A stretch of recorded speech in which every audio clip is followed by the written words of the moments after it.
Dia Mundial de Combate ao Fumo. O Dia Mundial Sem Tabaco, 31 de maio, é celebrado anualmente pela OMS com o objetivo de reforçar em todas as partes do planeta o controle do tabagismo. O INCA é o centro colaborador da OMS para o programa Tabaco ou Saúde na América Latina. A pior invenção do homem, o aliado de todos os males, deve ser combatido todos os dias, mas um dia especial, ou melhor, 2, para isso é importante. A indústria do cigarro é o pior inimigo da saúde. Comete um crime contra a saúde pública. Crime este que os governos, sempre ávidos por impostos, têm permitido.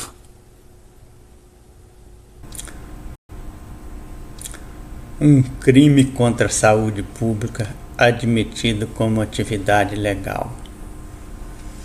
A fabricação e a distribuição de cigarros preenche todos os requisitos do crime contra a saúde, tipificado no artigo 278 do Código Penal brasileiro. Todavia, o poder econômico dos fabricantes da droga veio suplantando todos os obstáculos até se tornar a maior causa de mortes do planeta. E o Estado, de olho na arrecadação tributária, deu prioridade ao fator econômico, permitindo que algo tecnicamente criminoso se perpetuasse como atividade legal. Hoje se vê que as aparentes vantagens econômicas são irrelevantes ante o desastre desencadeado pelo vício. Entretanto, contra essa substância nociva ainda não se fez o bastante. O nosso Código Penal tipifica: fabricar, vender, expor à venda, ter em depósito para vender ou de qualquer forma entregar ao consumo coisa ou substância nociva à saúde, ainda que não destinada à alimentação ou a fim medicinal. Pena: detenção de 6 meses a 1 ano e multa. Artigo 278. Substância nociva.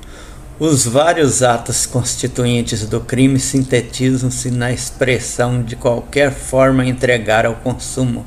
Para configurar o delito, é apenas necessário que a coisa entregue ao consumo seja coisa ou substância nociva à saúde. Cabe aqui perguntar: é ou não um cigarro coisa nociva à saúde? Dados da Organização Mundial de Saúde, OMS, registrados pelo Ministério da Saúde no ano passado, 1995, dão conta de que o cigarro causa mais mortes prematuras que a soma das mortes causadas por AIDS, coca, heroína, álcool, incêndios, acidentes de automóveis e suicídio. Jornal Pampulha, 16 a 22 de 11 de 1996, página 7. Esse extermínio assustador se explica no texto seguinte: o consumo de cigarro é responsável ainda por 90% dos casos de câncer de pulmão, 30% de outros tipos de câncer, 85% das doenças pulmonares e 50% das doenças cardiovasculares. Também aumenta em 40% a chance de contrair infecções respiratórias por bactérias e vírus e em 800% o risco de derrame cerebral. Além disso, duplica a velocidade do envelhecimento do organismo e predispõe à impotência sexual masculina. Já o fumante passivo tem de 200 a 300% mais chance de contrair câncer de pulmão que uma pessoa que não conviva com fumantes. Almanac Abril, 1998, página 639. A revista Super Interessante de janeiro de 1991 explica a causa do desastre a que se sujeitam os trabalhadores que são obrigados a suportar um ambiente cheio de fumaça de cigarro. No exame de sangue de pessoas que trabalham numa sala com 2 fumantes, constata o pneumologista: nós encontramos nicotina equivalente a 5 cigarros. Página 73. Outra publicação completa: afinal 96% da fumaça que vai para o ar não passa pelo filtro e contém substâncias muito mais tóxicas. Jornal de Casa, 4 a 10 de maio de 1997, caderno especial, página 1. E nem se diga que o cigarro não é alimento nem medicamento, pois o tipo penal é bem abrangente, prevendo que constitui crime entregar a coisa a consumo, ainda que não destinada à alimentação ou a fim medicinal. Código Penal, artigo 278. Não há como negar o enquadramento dessa coisa extremamente nociva à saúde ao artigo 278 do Código Penal. Por que então não se pune o crime?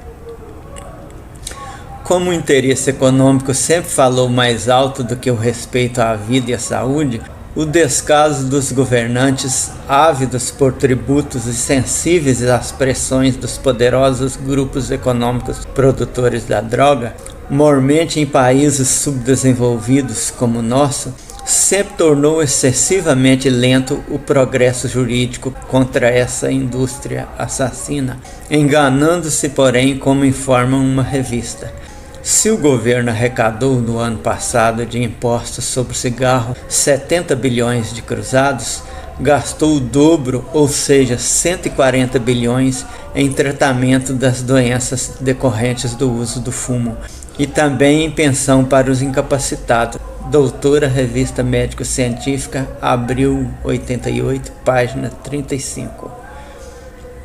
Poucos meses depois da informação do prejuízo supracitado, veio a Constituição brasileira prescrevendo: a saúde é direito de todos e dever do Estado, garantindo mediante políticas sociais e econômicas que visem a redução dos riscos de doenças e de outros agravos e ao acesso universal e igualitário às ações e serviços para sua promoção, proteção e recuperação. Artigo 196.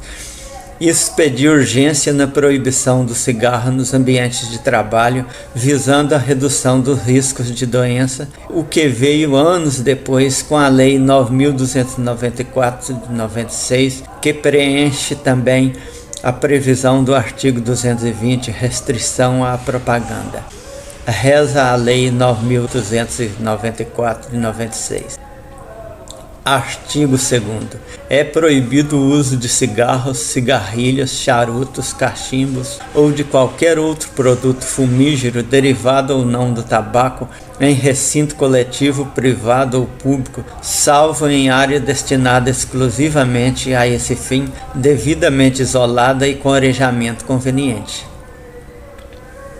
Parágrafo 1º. Incluem-se nas disposições deste artigo as repartições públicas, os hospitais e postos de saúde, as salas de aula, as bibliotecas, os recintos de trabalho coletivo e as salas de teatro e cinema. No entanto, não obstante a proibição legal, é lamentável que, até dentro dos órgãos do Poder Judiciário e de faculdades de direito, onde se deveria dar o primeiro exemplo de respeito à lei, até o final do século víamos o desmoralizante comportamento oposto, às próprias autoridades violando essa norma de proteção à saúde pública. O crime contra a saúde pública, fabricação, distribuição, etc., contudo, permanece impune. Aproximadamente 1/5 da população mundial se constitui de viciados.